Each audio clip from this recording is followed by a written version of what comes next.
it would be called a hot mess. Because I feel like as great as I am, it's pretty much a hot mess. Probably was not expecting that.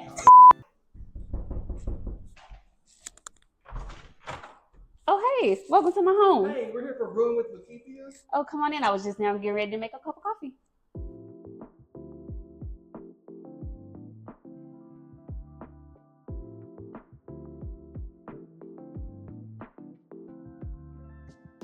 Thanks so much for having us today. Can you tell us what you're making?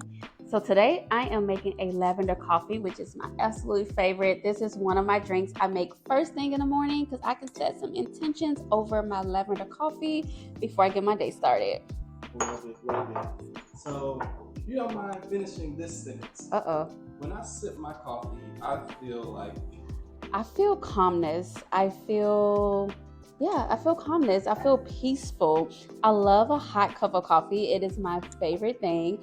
I drink cold coffee every once in a while, but a hot cup of coffee in your hands while you're just sitting down, it just makes me feel so peaceful. Amazing. So what's the coffee ritual that nobody can interrupt? When I'm meditating. Do not interrupt me when I'm meditating. I always have my cup of coffee. I start with my cup of coffee, some deep breaths. I'm in my meditation space in my room, and I got my headphones on, my meditation music going. It's my favorite thing, and you cannot interrupt me. My phone is on Do Not Disturb. Oh, wow. Okay, so if someone was to make a candle inspired by your morning energy, what would it smell like? Definitely coffee beans. Coffee beans, a lavender, and a hint of vanilla. Yep, a hint of vanilla. Very just soft, and I just love the smell of coffee. Like when my house smells like coffee in the mornings or even at night, it just makes me happy. So what's one thing people don't know about the way that you work but should? Oh, I'm very extra. I mean, super extra. I like to get dressed up. Even if I'm working from home, I am typically, first of all, look at this phone. It's going to be delicious. But I love to be dressed up. I'm usually in heels, my 70s gowns, and I'm in full character mode for whatever work I'm doing.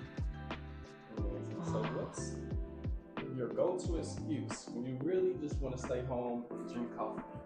Oh, I'm sorry. I just have so much work to do today.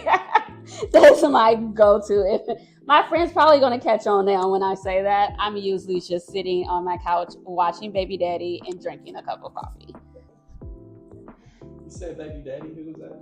It's a TV show. Oh my gosh, I love that show. It's where this girl, she left the kid on the door stoop or whatever in New York, and the three guys that live together, they're like, who baby is this?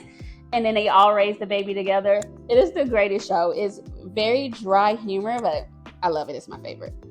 What inspired you to create Brewing with LaKeithea, and what makes this show different than anything else out there? Brewing with LaKeithea, I knew I wanted a show that's centered around joy, because joy is my favorite topic to talk about. And I know that we get a lot of trauma stories on social media and the hard conversations and all of that, but we don't talk enough about our favorite customers or the favorite things about our business that gets us up each day to get to it. So I wanted to share that part.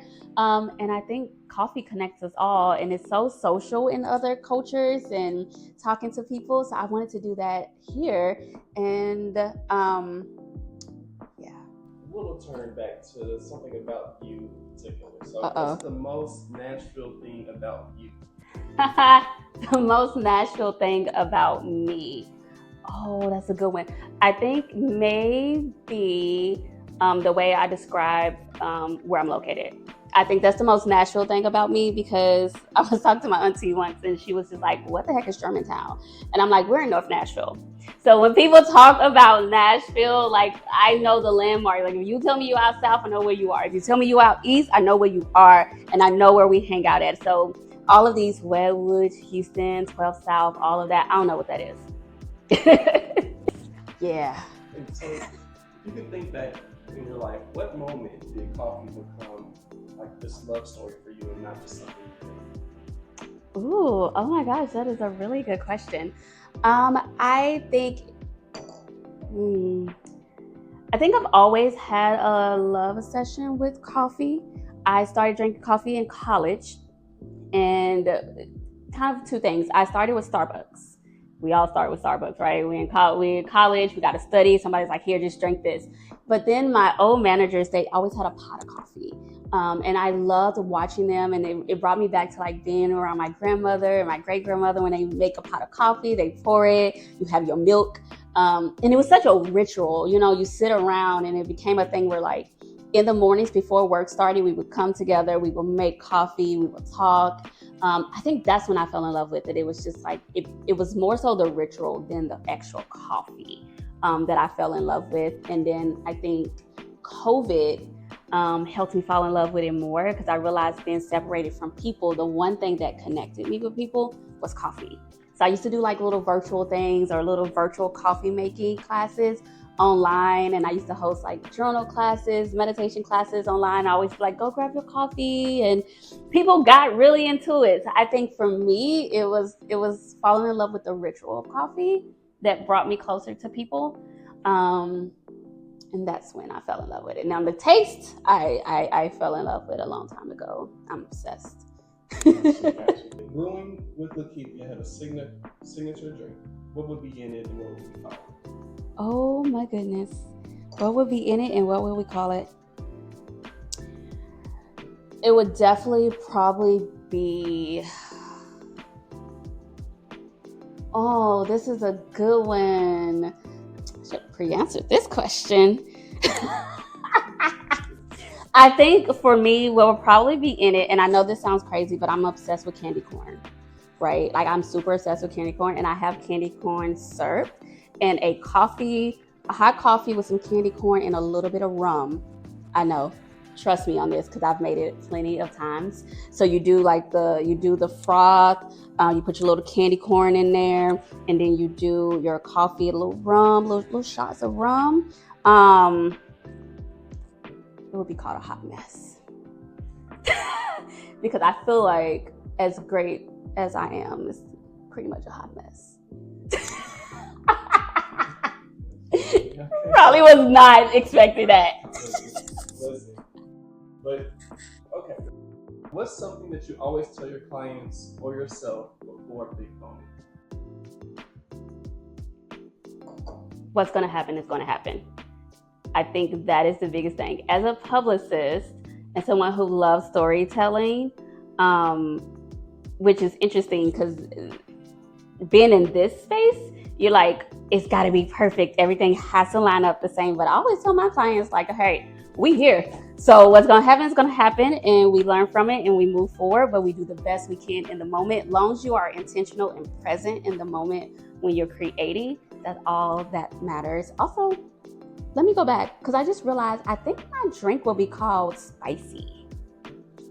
Yeah, I think my drink will be called spicy. A spicy mess. There we go. Spicy mess. I actually really like that. You think I can get that on a menu somewhere? You know what? How about we take it to the couch? Yeah, sure.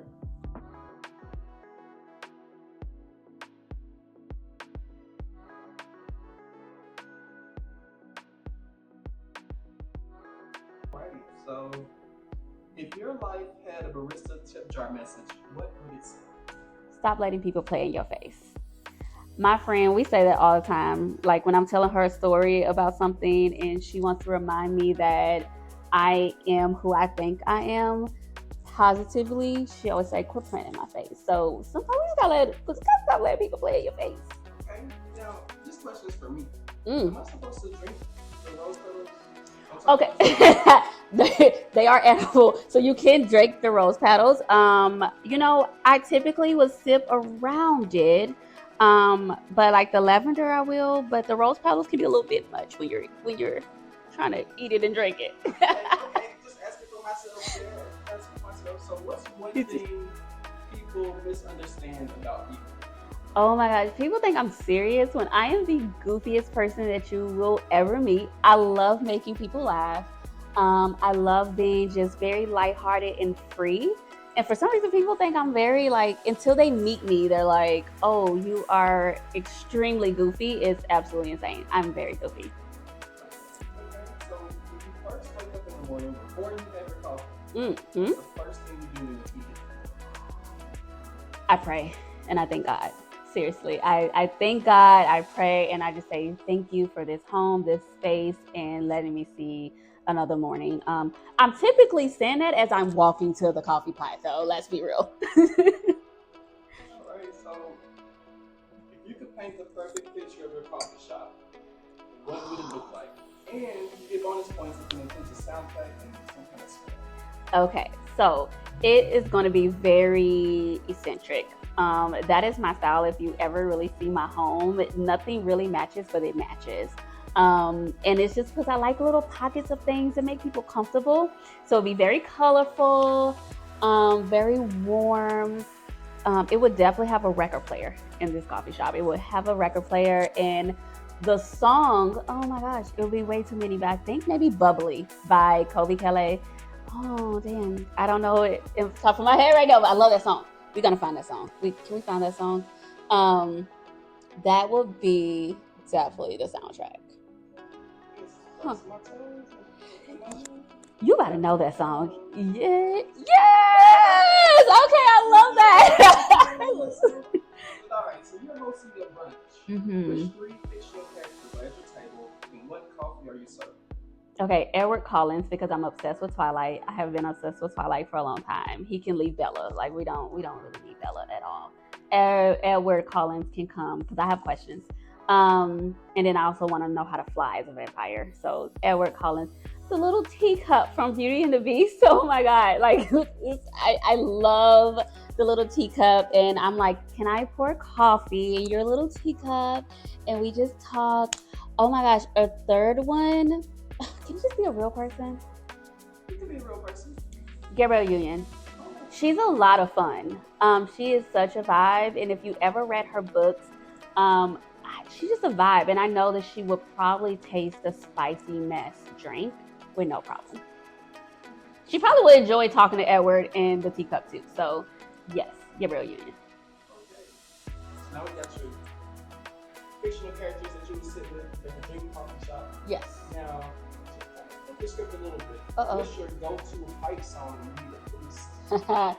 Lil Webby, G shit is my song.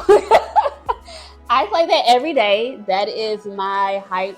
That is my like. If I'm driving down the interstate, and if you ever see me, I had a friend once. He was like, I kept trying to get your attention, but you just kept rapping, and I was like, yes, Lil Webby, G shit is my song. Okay, so what's your love language besides giving someone a cup of coffee exactly how they want? Ooh, for me, I love gifts. I think, it's so funny because I feel like women will not like to say that because, this whole like, gold diggers. I love a gift. If you give me a coffee cup and you're like, I thought of you in this cute little coffee cup with this weird little saying, I know you love me. So, or care, love. I know you love me. So, yes, gifting and probably quality time. I think that's why I love coffee. I love spending time with people. I love getting to know people. So quality time. If you want to spend a lot of time with me, I just adore it. Yeah. Also, I get you on these rose petals. Like I'm like over here like, oh my gosh, I cannot get this rose petal out of my tooth. So if your life had a PR headline today, what would it say? Meet your fairy godmother. Ding! Can I get a wand? You might be able to edit a wand in there. Yes. The fairy godmother of storytelling. I like that. I'm going to change my website. So what's a word or phrase that lives rent-free in your brain all the time? Stop playing in my face. Oh my gosh, maybe I need to quit talking to her so much. We talk all day. Stop playing in my face. We obviously have a lot of deep conversations. And if I'm always like, I've been struggling with my ego and, or I feel like I have imposter syndrome, which I actually hate saying that. I think I just say it because you hear it. Sometimes you just hear it because I really don't have imposter syndrome at all. And she's like, girl, quit playing in my face. So I say that all day, even to my coworkers. I'm sorry, y'all. We're going to wrap this up here soon, but I do want to know, if your coffee could talk to you, what would it say every day? Oh, that's such a good question. I think my coffee would say, stay curious. Go through the day and stay curious. And I think for me, that's always been the most important thing. It's just like, don't go into the day already with pre-notions and ideas. And sometimes you ever like go and like, okay, I got this meeting. In your head, you're planning things out, or you have a pitch and you're like planning all these things out. Da, da, da. It's like, be curious and see where the day takes you, see where conversations take you, see where relationships take you. Just always remain open and curious. It's amazing. I mean, your coffee's deep. You got real deep thoughts. I think mine is just don't drink me or something. No, my coffee is very serious, but it's also very like, girl, live a little. Yeah. Yes, a little spice, little bourbon. Yes. So we're gonna go ahead and wrap this up. I do want to know, what else do you have going on today? Oh, actually work. I have work going on today, and I'm working on some fun PR projects. And yeah, and then I'm gonna end the day with more baby daddy. So yes, not my baby daddy, guys. The show. It's the show. It's called Baby Daddy. Everybody watch it. Yep. Thanks so much for spending some time with us today. We look forward to what you have going on. Thank you. I am so excited. Make sure y'all watch it.